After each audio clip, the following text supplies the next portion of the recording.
Professors ఆ యూనివర్సిటీకి professor KCR గారే నిజాలను అబద్ధాలుగా ఒక నిజాన్ని అబద్ధంగా చెప్పి ప్రజలను మోసం చేసి ప్రజలను నమ్మించే దాంట్లో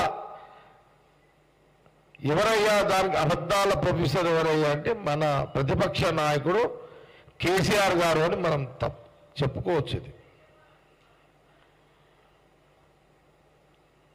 ఎందుకంటే మనం ఆయన పరిపాలన చూసినాం, మనం చాలా చూసినాం. లేనిది ఉన్నట్టుగా చెప్పి జనాలను ప్రజలను నమ్మించే దాంట్లో ఆయన నంబర్ 1 ప్రొఫెసర్ అబద్ధాల ప్రొఫెసర్ కేసీఆర్ గారు. నేను అనుకుంటా వారికి పేరు కూడా నామకరణం చేయాల్సి వస్తుందేమో. కల్వకుంట కేసీఆర్ గారు అని తీసేసి అబద్ధాల ప్రతిపక్ష నాయకుడు కేసీఆర్ అని మనము నామకరణం చేసుకోవాల్సిన అవసరం ఉందేమో అని కాంగ్రెస్ పార్టీ భావిస్తున్నది.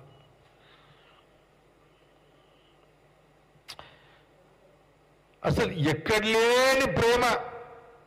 అసలు చూడండి, ఆయన తినేటప్పుడు అంటే తినేది అంటే 10 నిమిషాలు, 10 నిమిషాలుగా తినేది. ఏ మనిషి అయినా తినేది 10 నిమిషాలు 3 సార్లు కరెంటు పోయింది అని అంటే ఎంత పెద్ద అబద్ధం అండి కేసీఆర్ గారు. ఇంత జూట ముచ్చట్లా పవర్ కోసం ఇంత ఇంత తట్టుకోలేకపోతున్నావా? పవర్ లేక నిద్ర పడతలేదా? పొలిటికల్ పవర్ లేక నిద్ర పడతలేదా? ఆయన బాధ ప్రజల కరెంటు ఎలక్ట్రిసిటీ కరెంటు గురించి కాదు. ఆయన టెన్షన్ అంతా పొలిటికల్ పవర్ లేకపోయేసరికి బెచెన్ అవుతున్నాడు కేసీఆర్ గారు.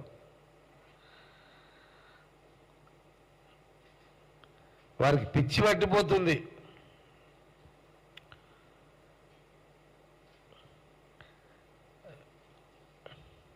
ఆయన విచిత్రం ఏంటంటే కేసీఆర్ గారు కార్నర్స్ మీటింగ్లలో కూడా అటెండ్ అవుతున్నాడు. కార్నర్ మీటింగ్స్ అయినా జనరల్గా ఆయన ఎప్పుడో సంవత్సరానికో ఒకసారి ఒక సభ పెడతాడు, వస్తాడు కేసీఆర్ గారు. ఆయన స్టైల్ అంతే కదా, 1 ఇయర్కి ఒకసారి వస్తాడు, లేదంటే 5 ఏళ్ళకి ఒకసారి ఎలక్షన్ టైంలో వస్తాడు. వచ్చినప్పుడు అంతా సైలెన్స్గా ఉండాలి, నిశ్శబ్దంగా ఉండాలి, ప్రజలు కూడా మాట్లాడద్దు, మాట్లాడితే వానికి వార్నింగ్ ఇస్తాడు. పక్కకు పోలీసులు ఒత్తుతుంటారు ముంగడ.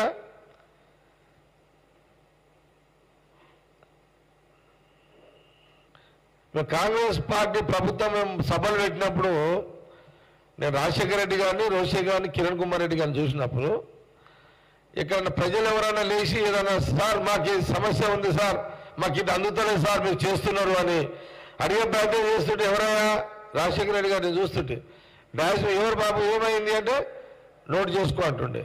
అది పరిపాలన తత్వం ఉన్న నాయకుని యొక్క లక్షణాలు. ఈయనేమంటుండే ఎవరైనా లేస్తే అదే చూడ ఎవరో అది ఆంధ్రోడు వచ్చినట్టు చూడాడా అంటే డైవర్ట్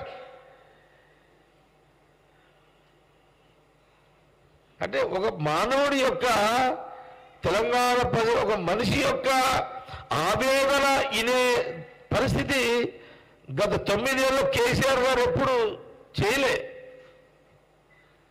సరే ఆయన అదృష్టం బాగుంది, ప్రజలు నమ్మిరు, 9 ఏళ్ళు ముఖ్యమంత్రిని చేసిర్రు, టైం బాగుంది, గ్రహాలు బాగున్నాయి, ప్రజలు సహకరించారు, నేచర్ సహకరించింది, ప్రకృతి సహకరించింది, దేవుళ్ళు సహకరించారు, టైం బాగుంది.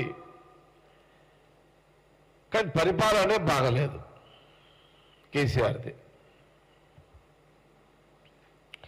ప్రాబ్లం ఏంటంటే ఈ కరెంటు పంచాయతీ కాదు ఇప్పుడు ఇది. ఈ కరెంటు పేరు మీద నేను ఒక ఉదాహరణ చెప్తా. రకరకాల జిమ్మిక్స్ కేసీఆర్ గారు యాజ్ ఎ పొలిటీషియన్ కదా, ఆయన వెరీ టాప్ సీనియర్ పొలిటీషియను, రాజకీయ నాయకుడు యొక్క లక్షణాలను అంటే రాజకీయ నాయకుడు రకరకాలుగా ఉంటారు. ఒకటి చేసింది చెప్పుకునే నాయకుడు ఉంటాడు, రేపు చేస్తా అనే విశ్వాసంతో మాట్లాడే నాయకుడు ఉంటాడు, రేపు నేను చెయ్యకపోయినా దాన్ని మళ్ళీ మిస్ప్రైజ్ చేసే ఒక నాయకుడు ఉంటాడు. ఇట్లా అంటే ఆ కోపం చెందినోడే మన కేసీఆర్ గారు. ఏది మాట ఇచ్చి మాట తప్పితే మళ్ళా చేసినట్టుగా చెప్పే ఒక మాట చాతుర్యం ఉన్న కొంత గొప్ప చెప్పుకోవాల్సిన పరిస్థితి ఇక్కడ కనబడుతుంది. ఎందుకంటే కేసీఆర్ గారు అబద్ధాలు చెప్పుడు అంటే అది వేరే నాయకులకు కాదు, పాసిబుల్ కాదు. ఓ సెకండ్